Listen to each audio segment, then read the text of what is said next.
Muy buenas noches, pasionautas, amigas y amigos, bienvenidos a las Puertas de la Libertad, un miércoles más, y hoy con un tema que, bueno, ha sido propuesto por varios y varias de ustedes, y hoy vamos a tratar de darle un poquito de atención a esta idea de madurez emocional.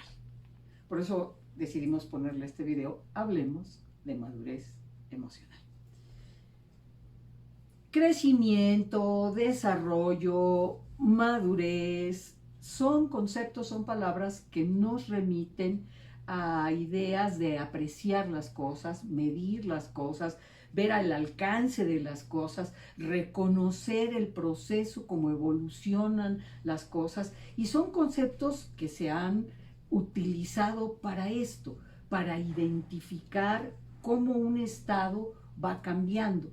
Tenemos, por ejemplo, en las frutas, ¿no? Que para hablar de madurez, de crecimiento de la fruta, bueno, pues hablamos de tamaño, es lo mismo un limoncito que un limonzote, o hablamos del aroma, o hablamos del sabor, hablamos de la textura, ustedes cuando van, que si el aguacatito, que si todavía está duro, que si la papaya ya está muy aguadita, o sea, manejamos parámetros, medidas, percepciones que nos dicen que algo está bien crecido, bien desarrollado, bien madurado.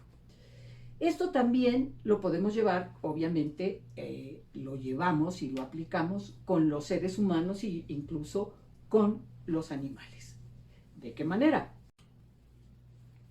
En el caso de las personas, también necesitamos un poco estas ideas de, ya no vamos a hablar de sabor y de olor, pero sí vamos a hablar de aprendizajes, sí vamos a hablar de habilidades, sí vamos a hablar de capacidades, de cómo incluso el animal o la persona solucionan problemas, enfrentan los conflictos, resuelven predicamentos en las emergencias cuando tienen que salir adelante al enfrentar sus circunstancias.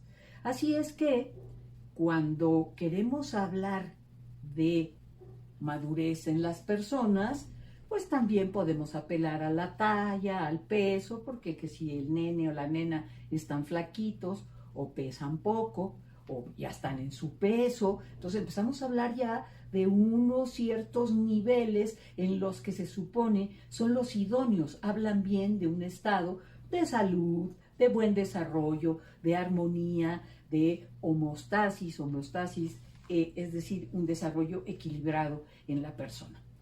La pregunta sería si podemos hablar de esto, con estos mismos términos, sobre madurez emocional. Es decir, hay parámetros que nos puedan indicar, indicadores que nos digan que alguien ha alcanzado un estado de madurez emocional. Sí, de hecho, podemos hablar por lo menos de tres. El primero, que es obviamente el que ha sido eje a lo largo de todo este tiempo que hemos trabajado aquí en el canal Las Puertas de la Libertad, es ese autoconocimiento.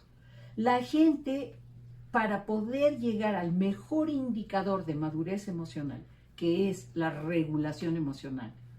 ¿Qué quiere decir eso? Una gente madura emocionalmente es una gente que tiene la capacidad de hacer algo con las expresiones de sus sentimientos.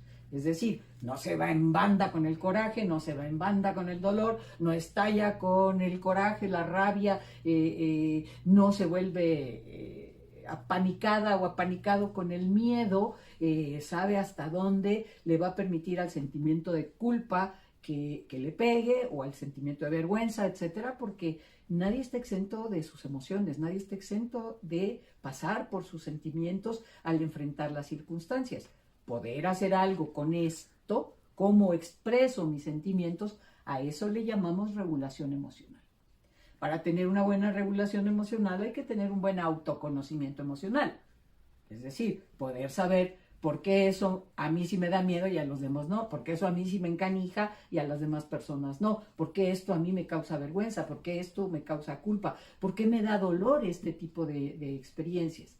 Y entonces lo que tenemos es que este autoconocimiento nos va a llevar a la la segunda parte de hablar de una mejor madurez emocional. Y entonces tenemos la propuesta de las puertas de la libertad, la propuesta que tenemos en el libro, esta capacidad de ponernos atención en esas características físicas, esas respuestas físicas, respuestas de nuestro cuerpo a nuestras reacciones emocionales. No todas las personas reaccionan con las mismas partes del cuerpo para expresar sus sentimientos. Hay quien siente miedo y aprieta los puños. Hay quien siente miedo y aprieta las piernas. Hay quien siente miedo y aprieta las mandíbulas. Hay quien siente miedo y aprieta la cola. Hay quien siente miedo y recoge los dedos adentro de los zapatos. Hay quien siente miedo y se le eriza el pelo en la nuca. Hay quien siente miedo y se jala el pelo. Es decir, cada quien tiene una respuesta física aprendida para expresar físicamente sus sentimientos. Por un lado está lo que siente, que le puede llamar a eso, que le llama dolor, y están las partes de su cuerpo que responden al dolor. De la misma manera están las partes del cuerpo que responden pues a cualquier sentimiento, ¿sí? Alegría, vergüenza, coraje, entusiasmo, enamoramiento. Conocer estas partes de mi cuerpo es una tarea individual. Nada más la puede hacer la propia persona, porque es su cuerpo. Y su cuerpo trae aprendidas estas reacciones físicas probablemente desde que estaba en la gestación. Algunas, que obviamente las más inconscientes que arrancan desde ahí, pues tienen su trabajo más largo para rastrearlas. Y entonces lo que tenemos es que cuando nosotros, vía lo que proponemos, que es la atención propioceptiva, aprender a darnos esa atención, mirarnos, escucharnos y percibirnos. ¿Para qué? Para que en caliente, en el famoso aquí y ahora, podamos ver con qué respuestas físicas de nuestro cuerpo estamos acompañando la expresión de nuestros sentimientos. Esta atención propioceptiva nos da un material informativo muy importante con el que después podemos hacer nuestro famoso análisis propioceptivo que ahora a las amigas y a los amigos les ha dado por llamarle auditoría emocional.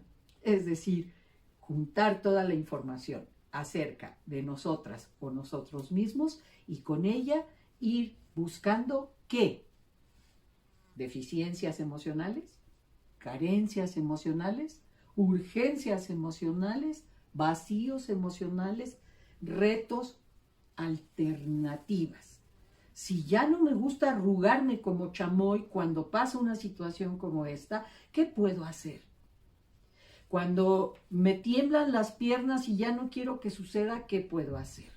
Una persona que tiene por costumbre llorar por todo, si le duele llora, si se asusta llora, si le da miedo llora, si le da vergüenza llora, si le da culpa llora, y entonces no tiene alternativas para tener regulación emocional de nada, porque todo lo llora, ¿sí? Y en ese caso, pues lo que necesita es trabajar con análisis propioceptivo cuáles serían sus alternativas, porque cada quien también va a poder manejar unas alternativas y no otras. De ahí muchos de los fracasos de las psicoterapias, porque tienen soluciones estandarizadas que se supone le deben funcionar a todo el mundo y ¡oh, sorpresa! No funcionan.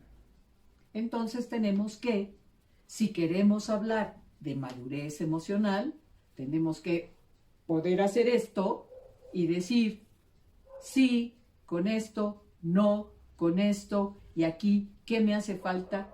¿Qué necesito? Y dedicarse y empeñarse a trabajar con ello. Bueno, pues entonces, dennos su like, que nos importa y mucho. Conclusión, sí podemos hablar de madurez emocional.